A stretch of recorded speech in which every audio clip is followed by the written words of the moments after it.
Acuérdense una frase de Santayana: el que no recuerda su pasado corre el peligro de volver a vivirlo.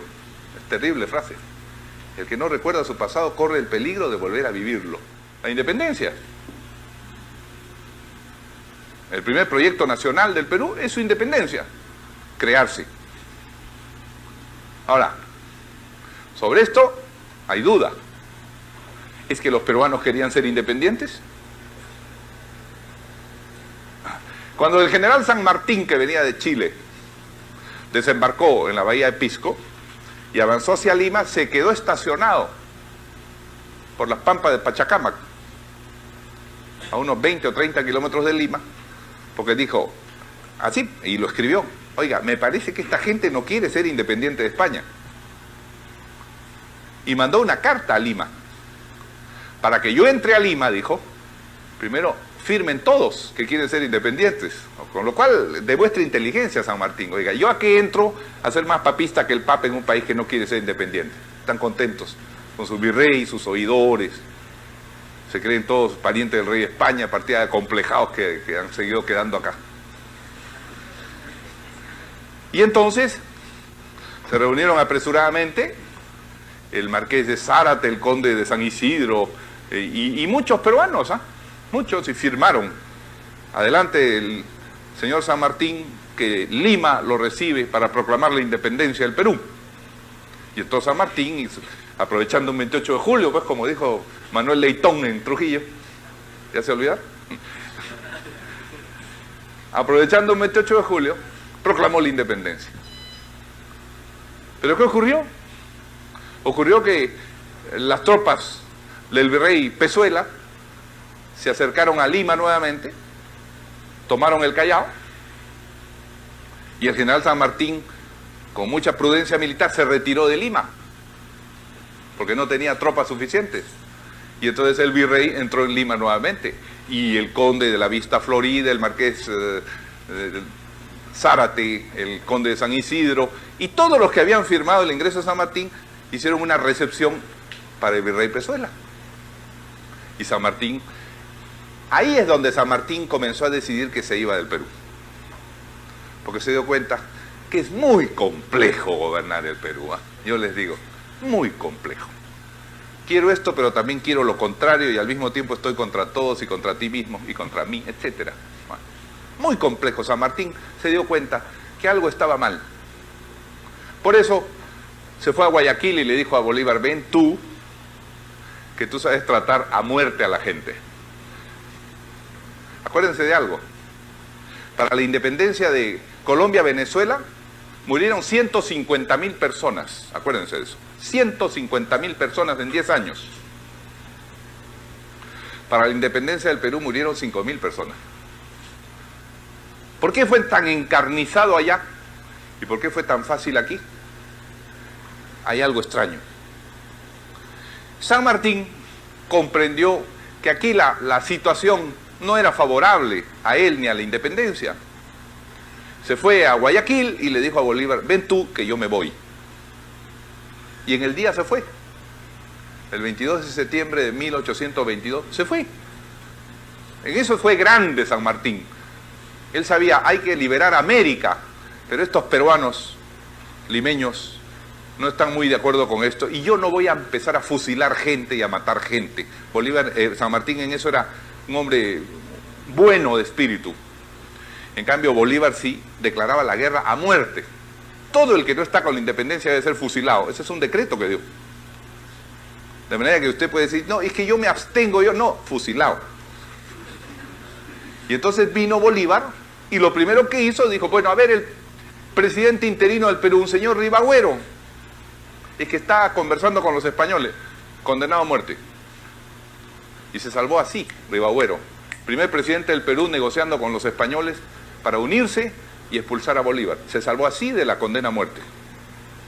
El segundo presidente, el señor Torre Tagle, ¿dónde está? Torre Tagle huyó y se escondió en los castillos del Real Felipe en el Callao, bajo la protección española, y se declaró español, el segundo presidente del Perú. Así eran las cosas.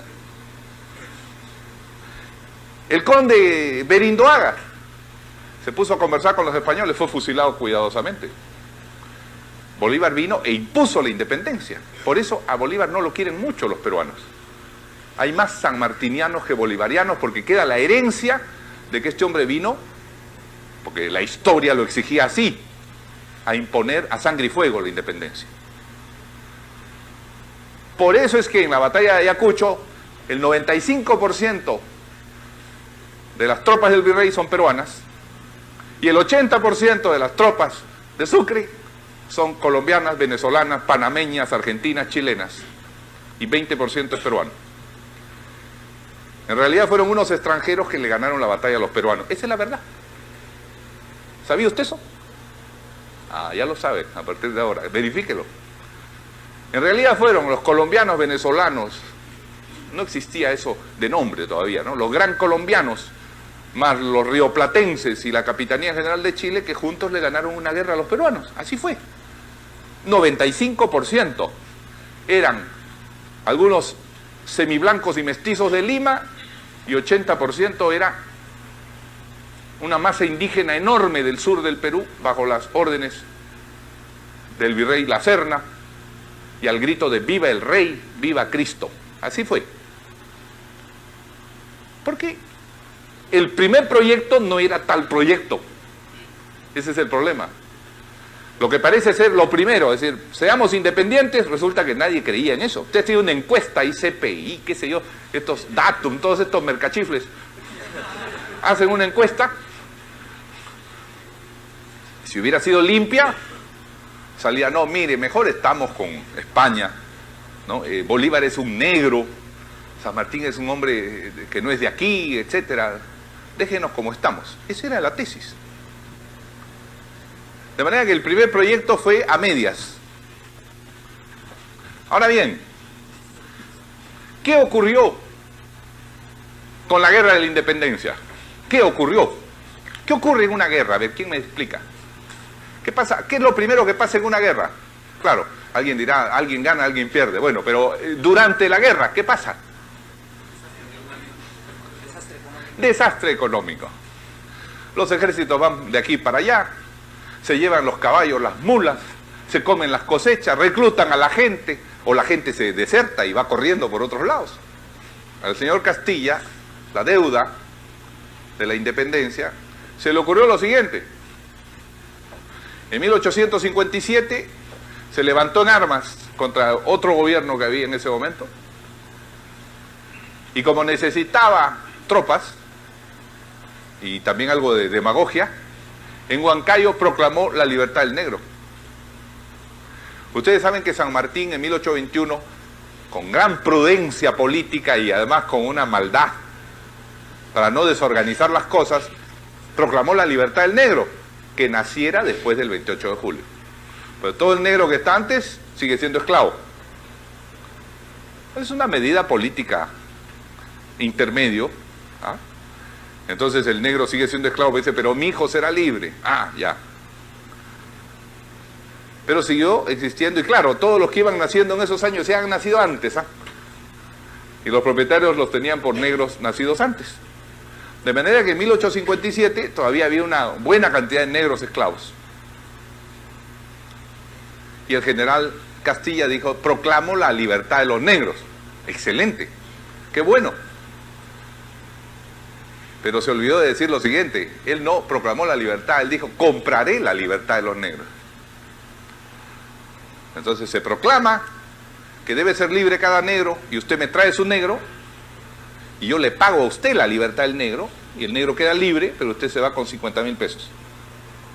Entonces, el Perú compró la libertad de todos los negros esclavos, le pagó a los dueños, los indemnizó. No era por principio humano, de derecho humano, sino compra. Y de esa manera, los que ya habían sido enriquecidos con la deuda de la independencia fueron enriquecidos con la compra de la libertad de los negros. Y la pregunta es, ¿y ahora quién va a hacer el trabajo de esos negros? Porque, entre paréntesis, cuando en 1530, 1570 se produce la colonización y conquista, el gran problema es que todos los españoles y cronistas dicen, Oiga, hay población indígena, pero es débil. Físicamente es débil. Está escrito en los libros de Buffon, de los analistas y naturalistas de esa época. Estos indios de allá del Perú son débiles. Le pone 3 kilos, se caen. Es verdad. Y aparte de eso no trabajan.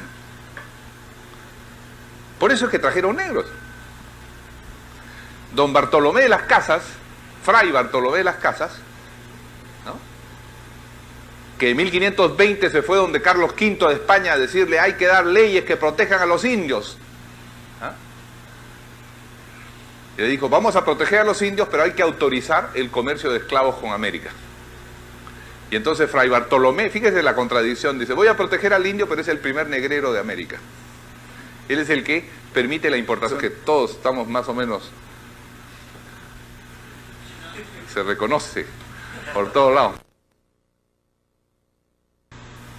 Pobres chinos a 5.000 metros de altura llevando fierros y poniendo los puentes ahí del infiernillo. Chinos. Y abajo hay un cementerio chino enorme. Murieron miles de chinos, esclavos, con cadenas. Y fueron a la hacienda Roma, Chiclín, Casagrande, todas las haciendas, los chinos. Fueron los segundos mártires, primero los negros, después los chinos. Pero eso hizo don Ramón. Sin embargo, como había fortuna, vino el orden. El orden y la riqueza. Y entonces en 1870 surgió el tercer proyecto nacional. ¿Cuál fue el tercer proyecto nacional?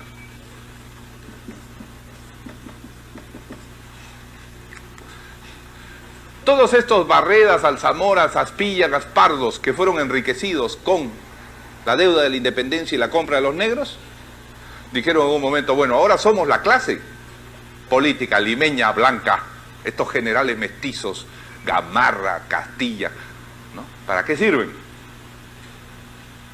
Ahora tenemos que hacer nosotros el gobierno civil. Y se creó el Partido Civil, con todos los enriquecidos por Castilla. Y dijeron, se acabó de generales, ya pasaron 50 años, ahora le toca al Perú tener un gobierno civil, democrático, institucional. El proyecto era bueno, pero claro, era bueno porque se habían enriquecido previamente. Y era bueno porque estaba en la cabeza de un hombre extraordinario, que era don Manuel Pardo, el presidente del Partido Civil, y que fue presidente del Perú en 1872. 50 años después de la independencia, por fin el Perú tuvo un gobierno civil, por primera vez. Claro que los militares se opusieron. Ellos llamaban a los civiles hombres de negro, vestidos de traje negro. Y el coronel Balta, que era presidente del Perú, negoció un golpe de Estado para no entregarle el poder a Manuel Pardo, que era el civil elegido. Pero negoció tan mal que los 4 coroneles Gutiérrez, Tomás, Silvestre, ¿ah?, Marcelino y Marceliano, los 4 hermanos Gutiérrez, dieron el golpe de Estado y para hacerlo mejor fusilaron al presidente Balta, que había negociado con ellos no entregar el poder a Pardo, pero le fue mal, pues no hay que negociar así nunca. Pero entonces la reacción del populacho quemó a los 4 hermanos Gutiérrez, se salvó uno solo. A los 3 los colgó de las torres de la catedral. Y fue presidente Manuel Pardo. Pero Pardo tuvo un serio problema. Él tenía hermosos proyectos de centralización. Quería crear los gobiernos regionales. Manuel Pardo en 1870 quería trasladar la capital de Lima a Jauja. Ideas de avanzada. Pero se encontró con un problema gravísimo, que en los 20 años anteriores se había vendido a tal velocidad el guano de las islas que se estaba agotando. Y las pobres aves, a pesar de su esfuerzo, no podían reponer. Entonces, cuando toma en 1872 el tercer proyecto nacional, un gobierno civil, ya no tiene riqueza. Y el pobre presidente Pardo se enfrenta al déficit fiscal, a la deuda que ha hecho Castilla. El engreído de Basadre ha generado esa deuda. Y llega el presidente civil y se encuentra con la crisis fiscal de nuevo. Se está agotando el guano, aparece una riqueza un poquito que puede compensar, se llama el salitre, pero es mínima en relación al guano y a los gastos que tiene el país, que se ha embarcado en hacer ferrocarriles, carreteras, pagar deudas, se ha endeudado y ahora tiene que pagar deudas de deudas. Y se produce primero el asesinato de don Manuel Pardo en 1878 en medio de la crisis, y al año siguiente la atrocidad de la guerra con Chile.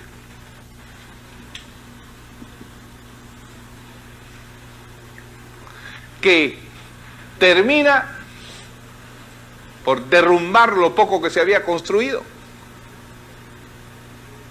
Y entonces Chile se lleva el salitre, Chile asola, avanza el ejército chileno, destruye todo, es como una guerra de la independencia de nuevo, todo destruido. Se van hasta Piura, la expedición de Lynch, cobrando cupos a todos, pague o muere, pague o le vuelo la hacienda, le quemo la hacienda, y como seguramente por amarretes no quieren pagar, entonces queman haciendas una tras otra, destruyen puentes, caminos. Se van el año 83, recién se van 4 años después, se van del Perú y dejan el Perú absolutamente destruido. Y cuando yo era presidente, lo primero que quise hacer fue ver cómo bajábamos tensiones. Miren, ahora dice que Chile se compra cruceros, aviones, y entonces los de acá dicen compremos, y no sé con qué van a comprar. Pero lo primero que hice llegando, aunque yo no lo miré ni le di la mano a Pinochet nunca, pero dije, bueno, vamos a bajar las tensiones con Chile. Y invité 20 generales chilenos que estuvieron una semana en el Perú a reunirse con 20 generales peruanos. Participé en las reuniones y trago va, trago viene, conversaciones. Vamos creando un ambiente de amistad, por lo menos. Yo recuerdo que los recibí en Palacio de Gobierno, a los 20 generales, con el comandante general de Chile, todos unos nazis, eran unos alemanes de uniforme. Nosotros tenemos tradición francesa, muchas cositas y de desfile, ellos tienen tradición alemana, por eso su color de uniforme, ¿no? Impresiona más. Llegaron los generales a Palacio, yo los recibí en la puerta, generales, y después les dije, adelante. Y me preguntaron, ¿por dónde? Yo le dije, ustedes estuvieron en este palacio 3 años, yo llevo 1 mes, pasen nomás, conocen mejor el palacio que yo. Cuando se fueron ellos, en 1883, pero es verdad o no, dice, él conoce la casa mejor.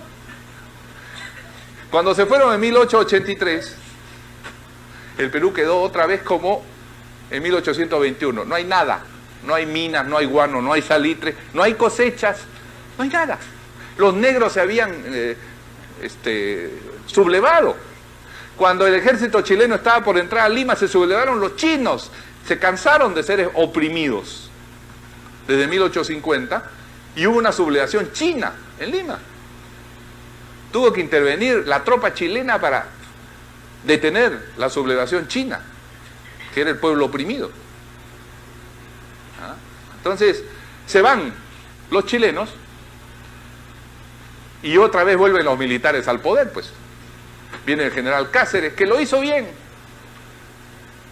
pero dice, ahora me toca a mí ser presidente porque yo resistí, y voy a ser presidente 5 años y después me voy a quedar otro periodo, y voy a poner a mi compadre Morales Bermúdez y después de él voy a volver a hacer el militarismo de nuevo, igual que entre 1821 y 1850, el Perú empobrecido. Entonces surge la figura, en esta segunda etapa extraordinaria, de Nicolás de Piérola, que vuelve al poder venciendo al militarismo en una batalla en las calles de Lima, es presidente y propone un tercer proyecto nacional, un cuarto proyecto nacional, que es la exportación. Piérola, 1895, la exportación. La X es exportación y la M importación, ustedes saben.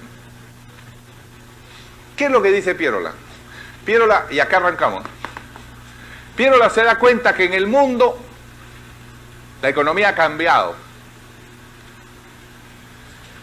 que hay que traer inversiones y hay que orientar el Perú a venderle a Europa algodón, azúcar y algunos minerales. Aquel se quedó dormido. ¿Ha dormido bien? Denle su cafecito.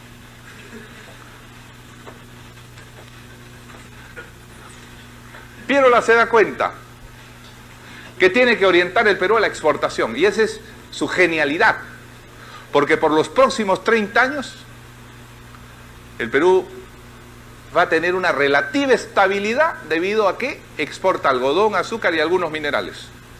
O sea, ha recuperado la senda del crecimiento el Perú gracias a Piérola. Ese es el proyecto exportador de Piérola. Ahora, hay un quinto proyecto. Estamos en 1919 y es el presidente Leguía que trae el proyecto de modernización del Estado.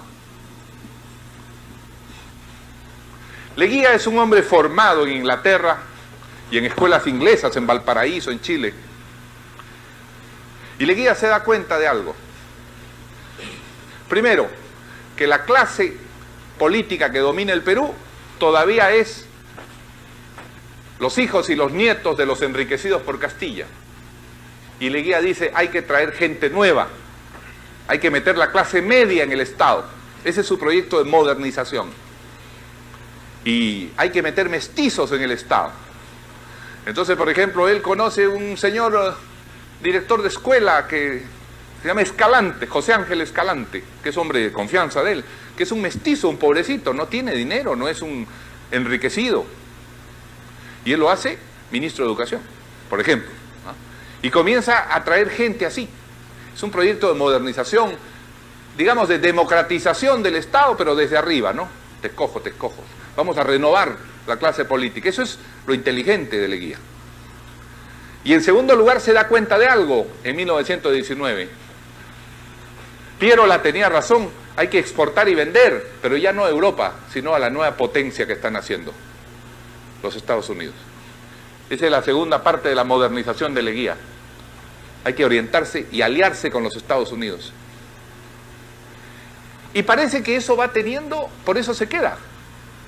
Se reelige 3 veces. ¿Ah? Se queda. Hasta que ocurre algo tremendo, que no depende de Leguía ni de los peruanos. Ocurre algo en el sol del universo, que es la enorme crisis de 1929, que nadie se imaginó, y que va a determinar en los años siguientes un quinto proyecto o sexto proyecto nacional, que es la industrialización. Por razón elemental.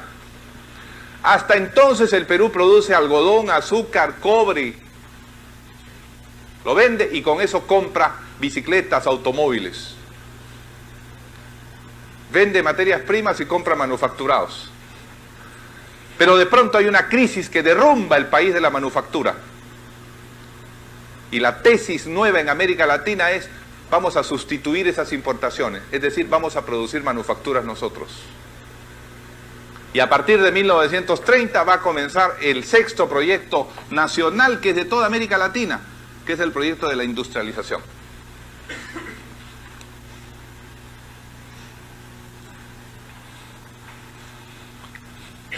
Que va a durar 40 años, casi hasta 1970. Y va a durar porque en el mundo va a haber un proceso de industrialización impulsado por el presidente Roosevelt primero y por Estados Unidos después. Un séptimo proyecto nacional, para abreviar, es en 1968 la revolución militar, es decir, la redistribución del país. Hagamos reforma agraria, nacionalicemos el petróleo y las minas y busquemos redistribuir al interior de la empresa a través de la comunidad industrial. ¿Se acuerdan de eso? La comunidad industrial, ¿alguien sabe? ¿No? La comunidad industrial es más o menos así. Tengo una empresa donde el propietario es propietario de todas las acciones, pero tiene que pagar salarios. Entonces, por ley establezco que pague salarios, pero cada año paga una cantidad a lo que llaman comunidad industrial. Es decir, a la agrupación de trabajadores le tiene que pagar una cantidad en acciones. Entonces, cada año la participación del trabajador dentro de la empresa va creciendo. Y teóricamente puede llegar hasta tener 50%. Y el otro 50% es del propietario. Entonces hay comunidad industrial. Está asociado el capital y el trabajador para la industria. ¿Para qué se hizo esto? Era un esfuerzo desesperado cuando la industria se estaba cayendo para que el capitalista ponga más dinero y nunca alcance 50% el empleado. Entonces era ponerle la zanahoria delante al capitalista. Para que la comunidad industrial nunca llegue al 50%, tienes que poner más plata, tienes que invertir más, y siempre tienes la mayoría. ¿Me entiendes? Fue un esfuerzo desesperado por lograr la reinversión dentro del país, o traer mayor inversión, cosa que no se cumplió. Y tampoco se cumplió la comunidad industrial, porque antes de lo que pensaban los militares se cayeron ellos también. Pero fue un proyecto de redistribución nacional, para no usar el término justicia social, de redistribución, reforma agraria, nacionalización y Estado empresarial, Estado de empresas públicas y comunidad industrial en las empresas manufactureras. Ese fue el proyecto de los militares en 1968 y ellos crearon todos los Minero Perú, Petro Perú, Electro Perú, todo. Nacionalizaron, expropiaron y lo convirtieron en empresa pública. Ahora, eso tiene un serio problema. Adelantemos algo. En esos años había mucho dinero en el mundo de crédito. Cuando los militares llegaron al poder, el Perú debía 800 millones, ¿no?, de dólares. Cuando los militares se fueron del poder 10 años después, el Perú debía 8.000 millones de dólares, que es lo que ha dado origen a la deuda que tenemos ahora.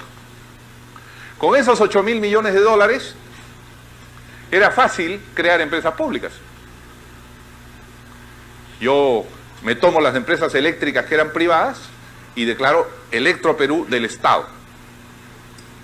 Y si quiero hacer una nueva represa para crear más energía, yo tengo que poner el dinero, pero tengo deuda. Entonces hago Charcani, comienzo Carhuaquero con plata del Estado, con deuda del Estado. Ahora, ¿qué ocurrió? Que 10 años después se acabó el dinero en el mundo. Y vino la crisis de la deuda. Ya no decían te presto, decían págame lo que te dé antes. Y los militares se fueron. Y entonces, ¿qué pasó? Como todas las empresas eran públicas y ya no hay crédito en el mundo, ¿quién hace la inversión? Teóricamente debía ser la inversión privada, pero la inversión no viene porque la empresa es del Estado. ¿Cómo va a venir? Y caímos en la trampa. Y entonces no hubo inversión durante 10 años. Ese es el gravísimo problema en el cual nos metieron los militares. Ya dicen que el infierno está cubierto de buenas intenciones, ¿verdad? A ver, usted está dudando. Le repito la explicación. Usted tiene empresas eléctricas privadas, empresa minera privada, etc. Entonces llegan los militares y dicen, vamos a hacer la justicia social. ¿Y cómo se hace la justicia? Primero el Estado tiene que ser propietario de las fuentes de producción. Me quedo con la energía eléctrica, me quedo con las minas, me quedo con el petróleo. Muy bien, excelente. ¿Y cómo hace las inversiones en máquinas, en nuevos proyectos? Pido prestado, el Estado pide prestado. Entre el 70 y el 80 había dinero en cantidades. Como veremos, los petrodólares, la plata de los árabes, se prestaba. Entonces yo soy dueño de Petro Perú, necesito 200 millones para hacer nuevos pozos. Me prestan, el Banco Europeo me presta y hago mis pozos. Está funcionando. Muy bien. Pasan 10 años y de pronto los bancos me dicen, oiga, ya no le presto ni un centavo, ahora págueme lo que le presté antes. Y comienza la crisis de la deuda en el año 80, pero ya no están los militares, ya se fueron. Y uno dice, ¿y ahora quién va a hacer la inversión en Petro Perú o en Electro Perú? Ah, no sé. Ese es su problema, dice el banco. Usted me paga lo que yo le presté. Y uno dice, bueno, que venga la inversión privada. La inversión privada dice, ¿a dónde voy a invertir si es de usted? Es la trampa, ¿entiende? Parece que funciona a 10 años mientras hay deuda. Se acaba la capacidad de endeudamiento, trampa, porque ya nadie viene y nadie me presta. Entonces se detienen las empresas y comienza la crisis. Eso fue lo que pasó. Ahora, nosotros, de puro bobos, esa es la verdad, y lo van a leer en el libro, porque hay que saber hacer autocrítica, ignoramos las ideas de Haya de la Torre, que decía, hay que traer capital extranjero, inversión, porque es la única manera de generar empleo. Y nosotros dijimos, lo que han hecho los militares es muy bueno, ese es aprismo. Y no era aprismo, es decir, encerrarse sin inversión, no es aprismo, pues. Hay que saber traer capital, porque si no, todo muere en las buenas intenciones y acaba sin inversión, sin empleo y en crisis. El que no, acuérdense una frase de Santayana, el que no recuerda su pasado, corre el peligro de volver a vivirlo. Es terrible frase. El que no recuerda su pasado, corre el peligro de volver a vivirlo. Muy bien. Pero los militares, ellos creían pues en la justicia y tal, pero no calculaban las consecuencias económicas. Y entonces viene el octavo y final proyecto del siglo XX, que es el proyecto neoliberal. Es decir, el proyecto de desmontar todo lo que hicieron los militares. ¿Pero por qué? Porque el mundo está en otra fase ya. El mundo está en otra cosa. Y entonces viene Fujimori y dictatorialmente y a la bruta y sin anestesia ni nada, comienza a vender todo, a quitarle los beneficios sociales a todo el mundo, a expulsar trabajadores, y a vender de mala manera todo lo que tenía el Estado. Y dice, así va a venir inversión, y que venga como sea. Y vienen unos compradores, pero dicen, tú me entregas la empresa, pero primero vota a todos los trabajadores, me entregas la empresa y me das autorización para cobrar las tarifas que yo quiero. Y no me puedes mover estas condiciones por 10 años. Bueno, eso es el retroceso que hizo Fujimori. Y de pésima manera. No negoció las condiciones. Porque yo puedo, si no tengo dinero para invertir en la empresa pública, me puedo desprender de ella. Pero no determinando que haya un nuevo monopolio abusivo del consumidor. Porque entonces se da la siguiente paradoja. Ellos estaban muy felices y decían, vendimos la empresa de teléfonos y pedíamos 1.200 millones, vinieron los españoles y nos dieron 2.000 millones, qué bien vendida la empresa, está bueno, ganamos 2.000 millones. Claro, pues los españoles, como tienen un contrato para ellos, le cobran al resto de los peruanos los 2.000 millones en 5 años y se acabó. Y finalmente, ¿quién pagó? Los peruanos. ¿Cuál es el negocio? Muy bien, estos son, señores, los 8 proyectos rápidos, así, la historia del Perú en síntesis: independencia, orden, gobierno civil, exportación, modernización del Estado y reexportación a Estados Unidos, industrialización, concentración en manos del Estado de todo y desconcentración y neoliberalismo. Estos son los 8 proyectos que ha puesto en marcha el gobierno a lo largo de 2 siglos de historia republicana. Muy bien.